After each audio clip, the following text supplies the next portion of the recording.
민주당이 지금 뭐 친명, 비명, 반명 얘기가 있지만 민주당의 상당수 그 중진들이라든가 이런 사람들 얘기를 들어보면은 민주당이 어떤 동지적 관계랄까 이런 것은 지금 거의 없고 사실상 심리적 분당 상태다. 이렇게들 얘기를 하고 있더라고요. 그래서 최근에 뭐 드러내놓고 이재명의 용태론을 주장을 하기도 하고 뭐 서른 의원 같은 경우는 비대위로 빨리 가야 한다. 이런 상황 아니겠습니까? 박영진 의원도 지난번에 한번 비판을 하셨던가요? 오늘은 어디 언론 인터뷰를 보니까 아니 이재명 뭐 죄가 없다면 당당히 나가서 수사를 받으면 되는 거 아니냐 이렇게 얘기를 하고 나서서 민주당 자체도 이재명에 대한 그런 단일 대우가 형성되기보다는 오히려 더 원심력이 계속 작용하고 있는 거 아닌가 하는 생각이 들어요. 그렇습니다. 지금 이제 그 완전히 뭐 이재명하고 운명을 같이 하겠다. 이런 데 순장조 있잖아요. 네. 이거 저는 이제 지금 제가 보기에 7인에도 다 무너져 가지고요. 네. 저는 몇 명 없다 봐요. 그러니까. 원래 이게 이재명이 아무것도 아닙니다. 네. 그 이재명을 키운 게 정진상이에요. 네. 정진상이가 오히려 이게 비치고 이재명이 저는 그림자라 봅니다. 네. 진짜 이재명이가 지금 대선 후보 갑자기 떴지만 한번 가만히 생각해 보세요. 염소한테 성적이 나빠가 판검사 안 돼가 어떻게 변호사 하다가 성남에 굴려 들어왔다가 뭘 한 게 뭐 있습니까? 운동한 게 뭐 있냐고요. 네. 아무것도 아니거든요. 그러니까 근데 그 민주당에서 이재명을 진짜 이게 인정하고 존경하고 동지적 관계를 맺은 사람이 없어요. 그냥 이제 갑자기 박원순이 죽고 안희정이 구속되고 김경수 구속되고 갑자기 사람이 없다 보니 순간적으로 이게 떠오른 거 아닙니까? 그렇잖아요. 네. 갑자기 이자가 이게 뭐 끈끈한 동지들이 없단 말이죠. 네. 저는 대부분 이게 그 기점은요. 뭐 이번에 이제 소환 기소돼 있지만 저는 선거법 재판이 제가 조금 전에 이야기했잖아요. 판사가 원칙대로 한다고 이야기했어요. 네. 이 말은 이제 6개월 내에 끝납니다. 자, 1심에서 선거법으로 둘 다 유죄. 그리고 이게 벌금 100만 원에서 나왔다. 그러면 이게 당은 결정적으로 와야 되는 거죠. 이게 400 몇십억을 토해내야 된다니까. 예, 그렇죠. 473억인가 예. 그렇게 됐죠. 그거 토해내야 되는데. 예. 그럼 이게 당이 버틸 수가 없잖아요. 예. 그러면 신당만도 나올 수밖에 없잖아요. 지금 이게 제가 종합적으로 취재해보면 4명을 만나는 것 같아요. 요즘 여기 민주당에서 이재명 다음에 누가 되나 찾아다니는 게 4명을 지금 만나고 막 거론되더라고요. 저 이름을 적었거든요. 김부겸, 뭐 김동연 이런 그렇습니다. 찾는 사람들이 그냥 요새 부쩍 늘었다는 거 아닙니까? 그 4명인데 그 바로 제가 그러니까 김부겸, 아, 예. 그다음에 경기도지사 김동연, 김동연. 예. 그다음에 이번에 이놈 이게 뭐 지역 가석방 안 받겠다고 뭐 예.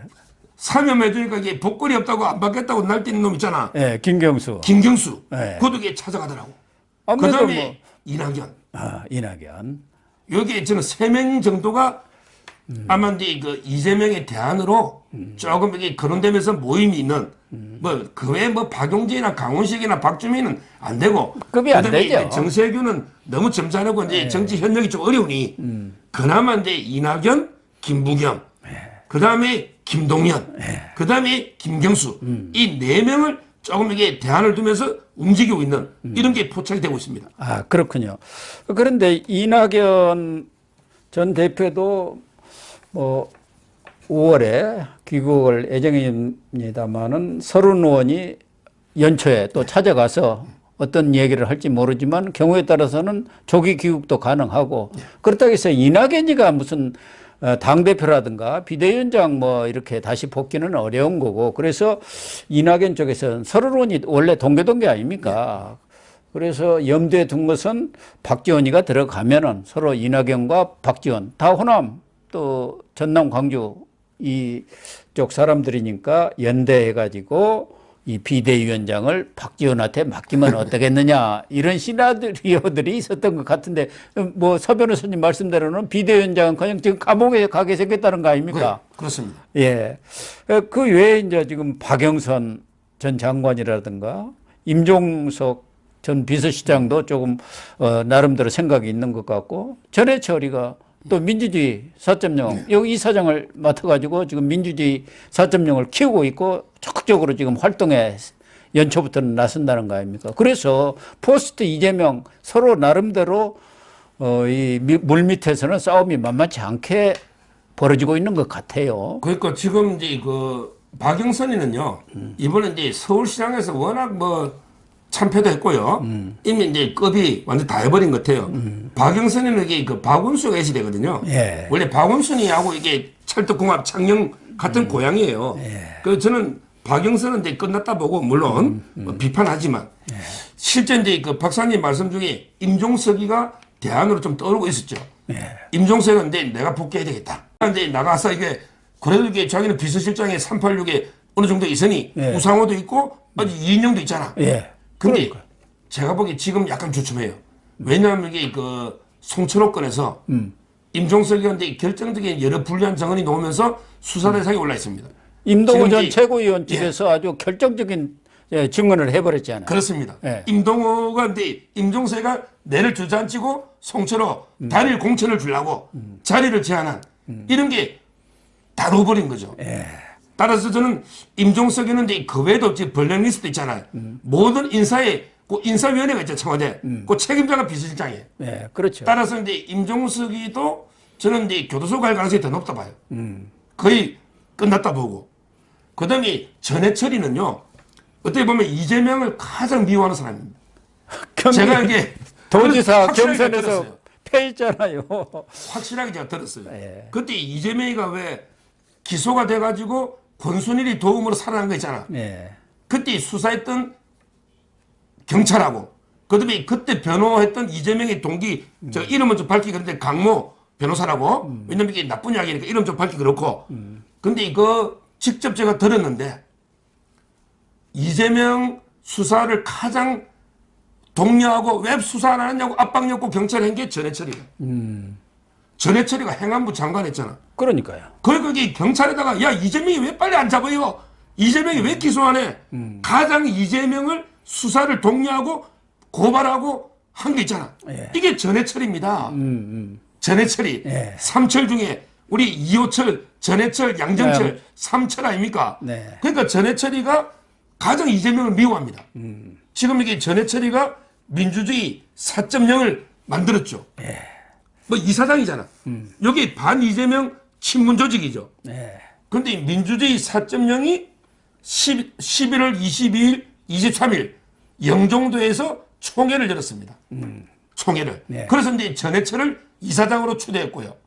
그다음에 정태호가 원장이고, 그다음에 그 정무수석 우리 한병도 있잖아. 송철호 건 재판 받는 이 사람을 이게 감사로 선출했거든요. 이런 식으로 이게 민주주의 4.0이 지금 상당히 숫자가 많이 늘었어요. 이낙연계 또 정세균계까지 이렇게 많이 포용을 했다는 거예요. 그렇죠. 이게 이제 그 반 이재명의 뭐 중심 조직 중에 하나가 저는 이제 민주주의 4.0이다. 요거 하고요. 또 좀 이따가 할 민주주의 그 민주당 길 있잖아요. 원래 해오던 반성과 혁신 민주당의 길. 연속 토론회인데 그것을 2023 민주당의 길로 해가지고 새 출발을 하겠다는 거 아닙니까? 그러니까 여기는 김종민, 이원욱, 조홍천, 김영배 이른바 비명계들이 주도해 왔는데 이것을 확대해서 이제 포스트 이재명 물러날 뒤에 그런 대응을 해 나가겠다. 그걸 지금 준비하는 거 아닙니까? 그렇죠. 결국은 이제 이재명을 반대하는 두 조직이 있는데 하나가 이제 전해철이가 이사장 된 민주주의 4.0 이건 좀 오래됐죠. 이게 이제 의원 수가요 많이 늘었더라고. 뭐 75명인가 그렇게 되더라고요. 그러니까 엄청나게 늘은 거죠. 요 조직이 하나가 있고 그다음에 두 번째가 원래 이제 그 반성과 혁신이라고 원래부터 이게 한 30명 정도가 참여한 모임이에요. 이 자들은 이제 그 지난 7월 달부터 13번 토론해서 그렇죠. 7월 달부터 올해 13번 동안 이제 그 반성과 혁신 우리 민주당을 개혁하자 이렇게 토론을 하다가 이제 우리도 조직화하자. 이재명이 끝났으니까 우리도 이게 조직화한 모임 만들자. 이게 바로 민주당의 길 이름을 바꾼 거죠. 한 30명 되는 것 같아요. 여기는 이제 그 조홍천이 그다음에 바른말 좀 한 번씩 하는 이원욱 있잖아. 그다음에 그 논산의 김종미 이런 자들이 한 30명 모여가지고 우리 민주당의 길로 바깥석에 늘어가지고 대안을 모색해보자. 이 두 조직이 지금 이게 이재명이한테 반기를 든 이런 대표적인 조직으로 보입니다. 그러다 보면은 결국 이재명이가 성남 FC를 시작으로 해서 계속 검찰 소환 또 체포영장 발부 그리고 당 국회에서 부결 이런 상황을 한두 번만 하게 되면은 결국은 이재명도 손을 들 수밖에 없지 않겠느냐. 뭐 이재명의 핵심 측근들은 옥중 공천을 하겠다 뭐 이렇게까지 나서는 모양인데 뭐 분당이 될지 어쩔지는 모르지만 사실상 지금 분당에 대비해서라도 이 비명 쪽에서는 양대 그 산맥을 중심으로 해서 대비를 철저히 하고 있구나 하는 그런 감은 느껴지는 것 같습니다. 말하자면은 이재명이가 선거법 위반으로 해가지고 당에서 400 뭐 몇십억 물어낸다고 하면은 그 민주당 해체해버리고 다른 당 만들어야 그걸 면탈이 되지 않습니까? 그러니까 제가 근데 이거 뭐 역사책도 쓰고 제가 우리나라 이제 현대사를 보면서요. 야, 민주당이 진짜 옛날에는 이런 당이 아니었습니다. 지금 민주당이 우리 야당 역사상 이재명이 같은 데는 없었거든요. 그런 이렇게 정과 14범 이제 고텔 이런 게 정과 부패자가 대표를 맡은 적이 없어요. 잠깐 이렇게 민주당이 방향을 저는 일탈했다. 이 민주당이 어떤 당입니까? 이게 원래 우리 그 건국될 때요. 이승만 대통령 당이 있고 그나마 또 좌우 날개가 있으니 야당이 있잖아요. 그때 우리 그 인천 김성수, 그다음에 뭐 옛날에 고아 송진우 선생, 조병옥 박사라든가 다. 그리고 이제 그 해공 신익희, 그다음에 유석 조병옥 이런 훌륭한 분들이 이끌어온 이런 정통 제1야당 아닙니까? 물론 이제 그 위에 김대중까지 오고 그다음부터 이게 맛이 서서서 가더라고. 맛이 노무현 때부터 맛이 가가 갈수록 악하대. 노무현, 문재인, 이재명까지 왔는데 이래가 이게 야당이 되겠냐 말이야. 나라 발전이.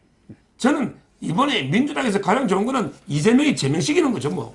그래서 이게 출당 조치하는 게 맞는데 저는 지금 이게 검찰이 워낙에 원칙대로 수사하기 때문에 민주당 내에서도요.